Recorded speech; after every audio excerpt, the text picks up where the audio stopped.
welcome to another episode of Conversation with a Chef. I'm Jo Ritty and I love sharing with you the conversations I get to have with talented and passionate chefs. It's the backstory, if you will, to the food they're putting up. I begin today by acknowledging that this conversation took place on the unceded lands of the Wurundjeri people of the Kulin Nation, and I pay my respects to their elders past, present and emerging. When Ian Ho was a kid growing up in Malaysia, he dreamed of being a firefighter. Not for the danger or the drama, but because he lived next to a fire station and from what he could see, they got to play sport all day. Fast forward a few decades, and while there are fewer games and more spreadsheets, he's still putting out fires, in a metaphorical sense, in day-to-day life in the kitchen. Ian's culinary journey has taken him through some impressive venues, including Copycat and Taxi Kitchen, where he worked alongside the legendary Tony Twitchett. Now he's the executive chef overseeing a diverse trio of venues: Anada, Arcadia Café and the Rochey Hotel. It's a full plate, literally and figuratively. What stood out most from talking to Ian is his ability to balance creativity with practicality. He leads with clear systems but brings a quiet warmth to the kitchen, adapting his style to suit the team around him. There's a calm, clever energy about him, and he strikes me as someone who genuinely cares about doing food well, without fuss or ego. Let's get into it. Hi, I'm Jo. How are you? Good, thanks. Nice to meet you. Nice to meet you. How you going? All good. Yourself? Yeah, good, thank you. So we're in Anada, which is Spanish. And you've got your apron on, so does that mean that you're mainly cooking here, even though you're executive chef? Yeah, I do a bit of everything, really. Everything. Executive chef, kitchen hand at the end, all the way. Basically, just do whatever we need, really. Yeah. Because it's 3 venues, and they used to be separate venues, you see. Yeah. So I guess the owners sort of got me into to see how we can do everything under one, if that makes sense. Oh, okay, yeah. Yeah, so there's a lot of figuring it out at the moment. And because the teams are, I'm sure everyone sort of has the, what do you call it? Everyone's got staffing problems, right? Yeah. Good staff, hard to come by. And staff, they come and go. So I'm just, at the moment, really just trying to build the teams up. Yeah. And my main focus at the start was to bring the food costs down. The real exciting part of cooking, yeah, really. I know. Yeah. It's not what you get into being a chef for, is it? No, you never really. I used to work with Tony Twitchett. I used to ask him every once in a while, like, what hat do you have on today? Do you have your chef's hat, or do you have your GM hat, or your Mr. Fix-It hat? Because he does everything. So I think it's a little bit like that for me at the moment, and so the main thing is just trying to prioritize what needs to be done, because there's a billion things to be done. Yeah. And before I ask about, because it feels like it's particularly challenging to get food costs down where we are right now in 2025, the 3 venues, so that's Anada, Arcadia Café and the Rochey Hotel. On the Rochey. Yeah. Okay. So not Green Man's Arms. No, Green Man's Arms is Johnny's in there, great guy. Yeah. And yeah, I actually saw the episode. I just heard it. And he's been there for a while. He's doing a great job. So my remit was these 3 venues. That's good. And there's a little sort of pop-up coffee takeaway place, Brew Smith, which I'm sort of managing as well at the same time. Just making sure that there's food. Yeah. The food gets sent out there, blah, blah, blah, that sort of thing. So the 3 quite different venues, though, to all come under the same umbrella. So you've got Spanish, like tapas, and then a cafe, and then a pub. Yes. So I'm not short on work. No, that's right. I get to do breakfast and dinners and lunch. And you were at Taxi Kitchen before here? Yeah, just prior to this, with Tony Twitchett and Sam. Yeah, and I've spoken to Tony. He's amazing. Yeah. As you say, he has lots of different hats and he wears them all well. Yeah. He's been there, so he's such a mainstay over there. And he's also an owner over there. Yes. So he's got his work cut out for him. Yeah. And were you ready for the next challenge? That's why you've taken on this role? I think yes, I was ready for the next challenge, and there's a head chef and an executive chef over there. So it's not. I was the senior sous chef, and I guess I was running day-to-day things for the three venues as well. But it was a lot more. There was some sort of structure there. So I came in and I helped that structure along, and there was already sort of the bones were there. Yeah. And they've run it for so long, and I just was there to make it better and run it every day. The day-to-day jobs, really. Yeah. So you brought that knowledge with you here. Exactly. So I thought it was a good, sort of a good transition, because I've done sort of multiple venues over there, and how do I translate that into 3 venues again, but completely different venues though. So so I've got to put systems in place and all that sort of stuff, really. And how does that work? Because you know, when you're new and you come in and there's already staff here, I guess. Yes. Is the first step to get on along with the staff, or is the first step more processes and then explaining that to staff? Or how does it work when you're new and you're the boss? So I guess that's a really good question. Everyone probably has their own way of doing things. The way that I found works for me is I see who we have and I work around them. And obviously I put my systems in place that I want to do. But at sometimes you just got to be flexible, and some people, no one really knows your system. So you got to sort of introduce that slowly. And then you got to pick and choose again, it's about prioritizing. And obviously people are the most difficult part of the job, really. And you can't sort of come in and be a hard man and just piss everyone off, and then you're left with nothing, because at the end of the day it's the team that gets you through. And you just got to understand that it's gone are days where you got 100 chefs sort of lining up to work, and all of them skilled and all of them willing to work. Yes. So you got to be sort of smart about things, I think. Yeah, that's right. Yeah. And then when it comes to menus, when you came in, did you change menus, or do you sit with the menus as they are for a while and then see what you can tweak? So at Anada, I changed it almost immediately. I kept the things that I liked, like I used the base of the things, and maybe there's a couple of things. I'll take, for example, the lamb skewer, or pincho, as we call it. Sorry.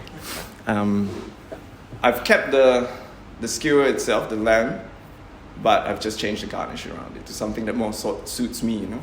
Yeah. Because the last chef had his style, and there's no real point of me trying to learn the other chef's style and try to implement that and get it right, because I'll probably do a rubbish job at it. Anyway, so I've changed the menu, also according to the staff that I have and what skill level they have, which and done it to the way that I know how to do it, if that makes sense.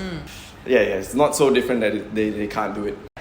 So, and had you had much experience with Spanish or Mediterranean food before? Spanish food specifically, not really, but the flavors of Mediterranean, I think I love it.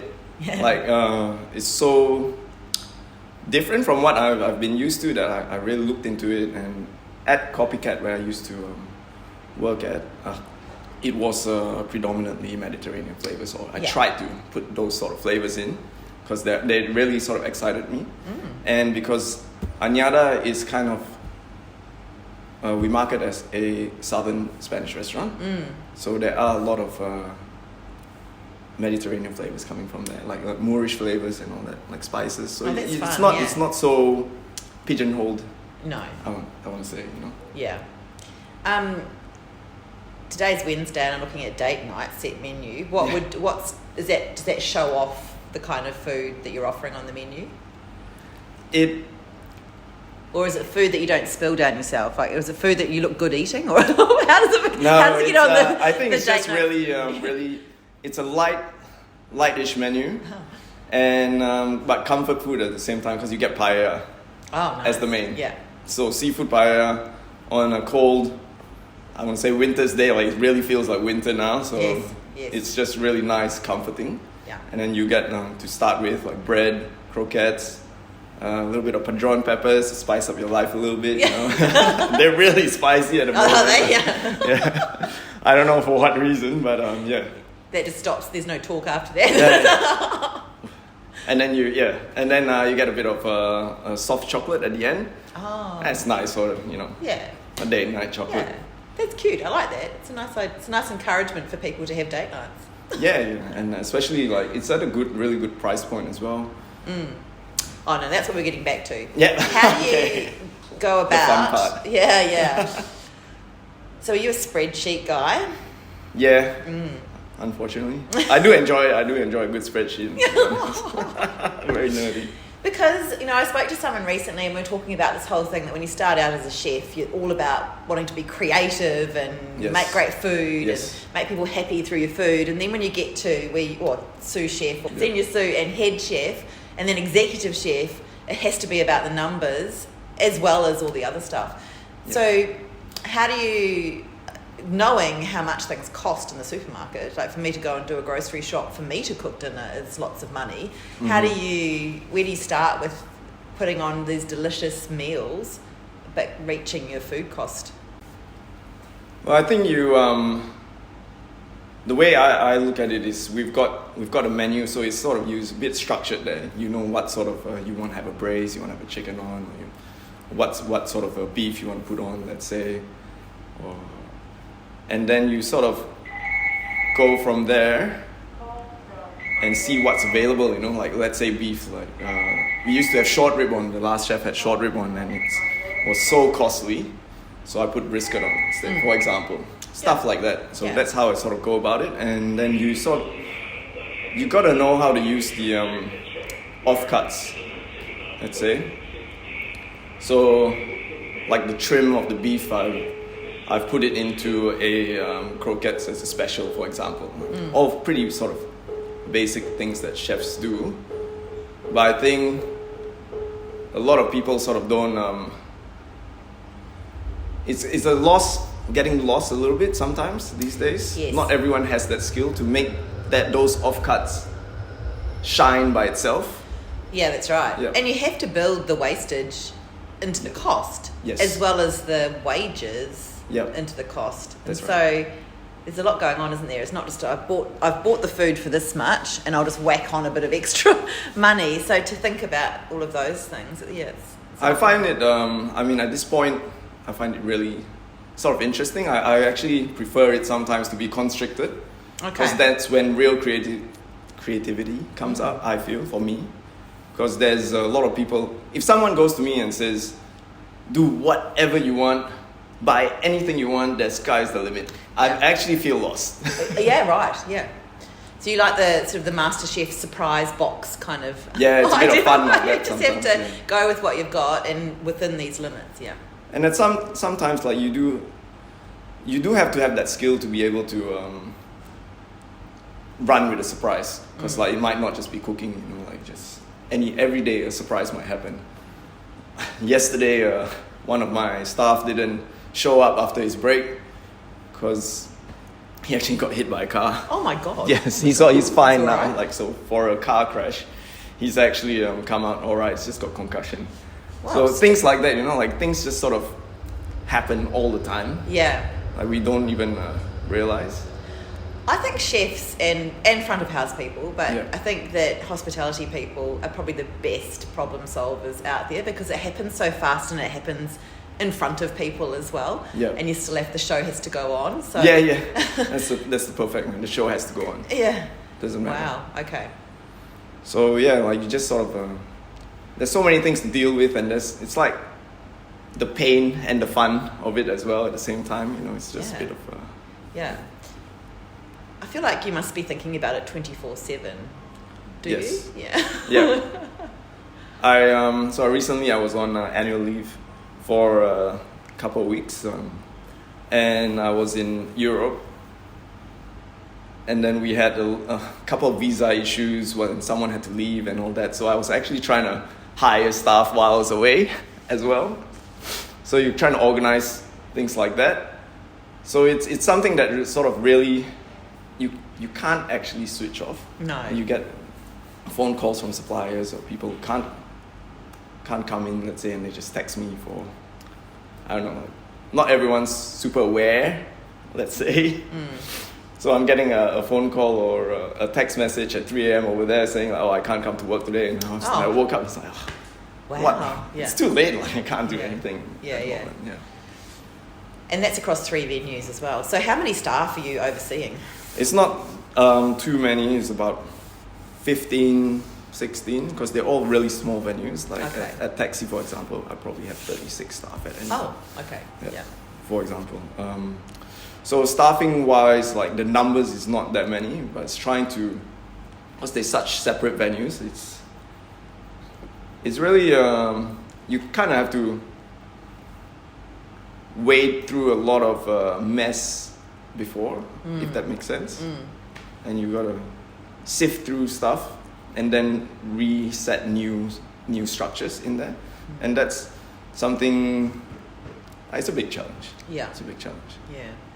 And so you just got to take it step by step and prioritize. Like you can't ever finish your work ever. You just got to prioritize the top 5 things that needs to be done, and then you sort of go from there. I think, Yeah. And where did it all start for you? Did you always know you wanted to be a chef? No, I actually wanted to be a firefighter. What? That's. So I'm Malaysian, and I love that. There was a firefighter place, what do you call it, next to my house, and all I saw them doing was playing sport. So that was my dream. Like I just want to play. That's awesome, you know. Like you just play sports all day. Yeah, slide down the pole. Yeah. I don't know. Do they have poles anymore? Who knows? I don't know. Yeah. Okay. Yeah. So that was what I wanted to do as a child. Yeah. Well, you kind of do. You're putting out fires, metaphorical fires, when you're in Ospo. Yeah. It. So then, when did this idea come about to be a chef? I didn't know what I wanted to do when I finished schooling. So it was the first year in Malaysia that we actually had this thing where we called hotel apprenticeship scheme. So you get paid a small amount of money to study, and then you work at a hotel as well, and then you're sort of tied to the hotel for a year. So it was a bit of a government/hotel scheme that they put together for really guaranteed cheap labor, basically. Okay. And since it was free, or I didn't have to fork out any cash for it, I went for it. I gave it a try, and it was really fun. Really difficult at first, and I didn't want to give up within the first week. And I thought I'll just stick it out and see how it goes. Because from where my home was, it was a 3-hour journey. Oh, goodness. Back and forth daily. And as someone who's never sort of worked in a kitchen before, and you go there and you do the worst jobs possible because you're the lowest of the low. Of course. But it was a character building, let's say. Yeah, so it was in a hotel. Yes. Hotel yes. kitchen. So, yeah, I do imagine it does start off pretty hard in those situations, and maybe quite anonymous because there must be lots of people, lots of staff, are there? Yeah, it was sort of a 4-star boutique hotel. Oh, okay. Wow. So we did have quite a lot of staff, especially in Asia. There's usually more staff than let's say Australia, I would say.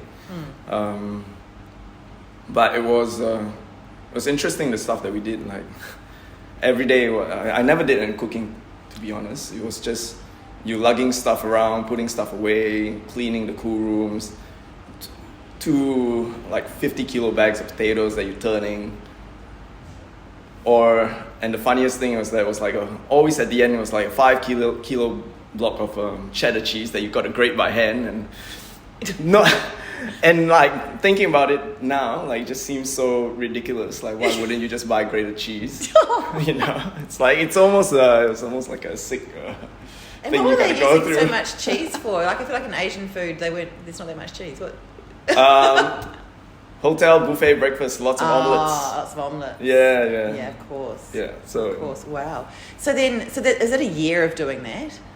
I did a year, yes. Yes. Yeah. And so then after that year, when you haven't really done any cooking, like what happens? Oh,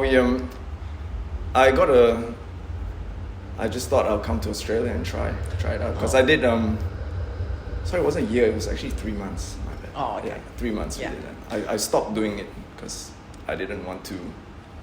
I thought I really want to try doing Western cooking and learn something. So Okay. I came to Australia, Melbourne. Yeah. So did you do an apprenticeship here or? No, I had to study full time. Oh, okay, yeah. Because as a non-Australian, I don't think you can do an apprenticeship. Oh, okay. Yeah. So William Anglis was something. Yeah, William Anglis. Yeah, at that time.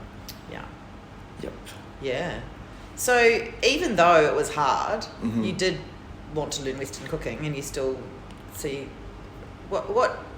what made you continue with it, even though it's. I think I hard and was stuff? really I got good at it, Yeah. and I thought some of the chefs there they liked me, they wanted me on board like after I did this apprenticeship stuff, and they say you're doing a really good job, and I think there's a satisfaction in hard work that I always enjoyed cooking anyway. Mom used to put me in the middle of the floor with like newspapers on the floor and put a bunch of whole garlic there, and I'll sit on the stool at like 10 years old and peel the garlic as a fun job. Yeah. So those kind of things. I'm very, very used to being in the kitchen, let's say. Dad loves to cook. And but the only thing is usually cooks such huge batches that you got to eat like 1 week, and I was just so sick of his food. And sometimes, oh no, I can't eat that anymore. I'm going out. I'm full. And Mom never really used to like cooking. I don't think she likes cooking now still, but she always had the discipline to put good food on the table. And you always have a protein, vegetable, rice. Got to have rice and soup as well. So we were very lucky. Me and myself and my brother, as a family, would sit down and always have a proper meal usually. I've just heard that rice has become incredibly expensive. Is that, maybe it's overseas, that it's doubled in cost, so it's proving quite challenging for people that rely on rice so much. Well, I've not heard so much about that, but I can tell you paella rice is pretty expensive. Oh yeah, for sure, that's right. Yeah. And so when you first came here, what kind of place? So you were studying, and then what was the first place you worked in? The very first place I worked in was a place in the city, like a Café in Control. I don't know if it's still here, but they used to have an underground kitchen. It's like right on the corner of Swanston and Little Collins. And the boss of the cafe was this Czech guy, and there was a few backpackers working there as well. The pizza guy, and it was a bit loose. Like we used to smoke and drink in the kitchen while doing a pasta and stuff like that. It was it was really, really loose actually. Wow, it's so underground in many senses. yeah, no one could see what was happening. And the boss, I can say that now, he's passed away. You know? Okay. And yeah, they're not there anymore anyway. So that was sort of my first introduction to a kitchen in Australia. Wow. In Melbourne. What an introduction. It was very fun. Yeah. I'll put it that way. Yeah. And I was getting paid $10 an hour cash, and I was like, oh man, I am rich. Yeah. This is amazing. Like Australia's, coming from a place where I used to get $1.50 an hour Wow. back home. Yeah. Okay. So yeah, it was really good then, and I guess my first really good job was a place called Lamaros in South Melbourne, owned by Pam Lamaro and Michael Lambie back then. And Michael Lambie was the executive chef of Taxi Kitchen. I think it was. He was, yeah. During the time when they had, during the heyday when they had two hats, and a lot of he brought his staff, some of the staff over, and they opened Lamaros. Brad Simpson, Todd Adams, and I worked under Brad for a while. That's a great place to have been. Yeah, then, it was. We used to say like it's like taxi light, Yeah. because there was a lot of taxi dishes on there, but not the full scope of things, obviously. And Yeah. but the processes,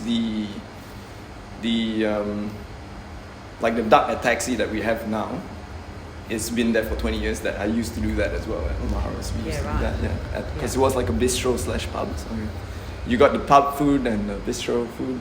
Yeah. So, Yeah. And what's your favourite style of food to cook? I really like Mediterranean, Middle Eastern flavors. So that's what I like doing in my free time, let's say. But I really like everything, to be honest. Like I have books on almost every cuisine, I think. Yeah. Not that I've read them all, I just turn the pages, look at the pictures, you know? Yeah, that's right. That's right. Well, me too. I've got shelves of cookbooks, and I don't know if I always think it's such a great idea, and then, but it's inspired. The pictures are inspiring. Yeah. And usually, like, you get them, if I feel like a certain cuisine, and then I'll buy a veggie box, let's say, because they're value for money, veggie boxes. And then I might get a really weird, let's say kohlrabi. Okay, what do I do with kohlrabi? Do I want to go Japanese, and maybe I'll open a book up and look at what do they do with that, stuff like that. And that's how I use the books, really. Go through the index, And so I have interest in all sorts of cuisines, I think. I love that, and I love that you are still challenging yourself and outside of work time as well. That's it speaks to the passion that's perhaps kept you in it throughout all the problem solving and the challenging times. I think cooking, like, I've never really knew. I still don't know if the rush of service or cooking, like, which one I like more.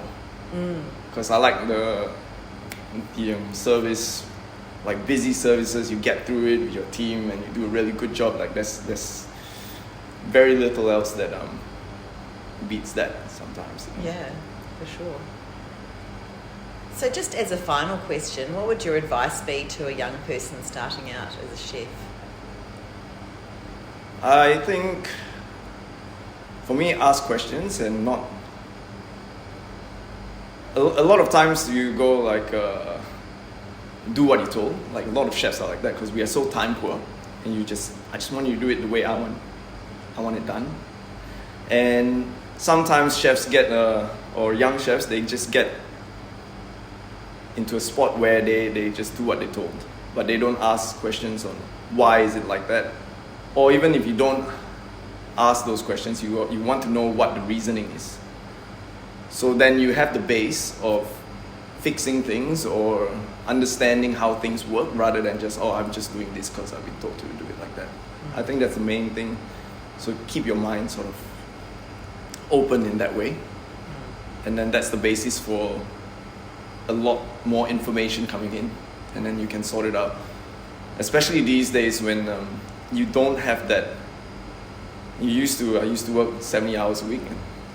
So did a lot of chefs, but that's how repetition, and then you sort of figure things out. And sometimes 38 hours these days, like you just don't get that time with the food or in the kitchen that you can figure it out faster, if that makes sense. Yeah, I'm hearing that quite a bit lately, and it's such a tricky one, isn't it? Because people don't want to work more than they have to, but to learn and to really grow in that skill and all that kind of thing, it does need time.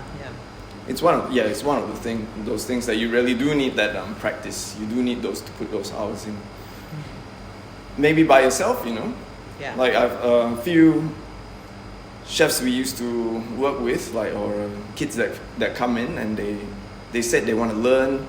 Some of them come in on their own time, and I think that's a way to go around it. Let's say, like, not come in your own time to work, but more specifically, like, I want to learn how to do this. So I'll be like, okay, I'm cutting the fish up tomorrow.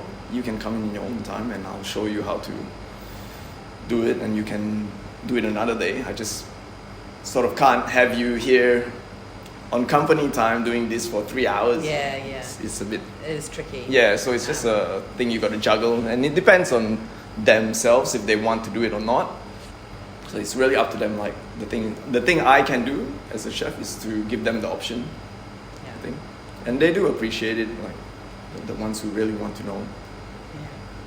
Great. Thank you. Perfect. Thank you. Thank you so much for listening to this episode of Conversation with a Chef with Ian Ho, Executive Chef of Anada, Arcadia Café, the Rochester Hotel and Brew Smith. You can check out all the goodness and some glorious photos of food and wine on Instagram at Anada Restaurant, that's all one word, ANADA Restaurant, at the Rochey, which is the ROCHEY, all one word again, and at Arcadia on Gertrude, ARCADIA on Gertrude, at brewsmith.fitzroy, that's brew as in coffee, BREWSMITH.Fitzroy. If you'd like to hear more stories from other chefs, I'm on Instagram at Conversation with a Chef. You can read the chat online at www.conversationwithachef.com. I've got a lovely revamped website. And of course, you can follow me on Apple and Spotify podcasts. I would love it if you told a friend about the chats, because that's still the best way to get the stories out there.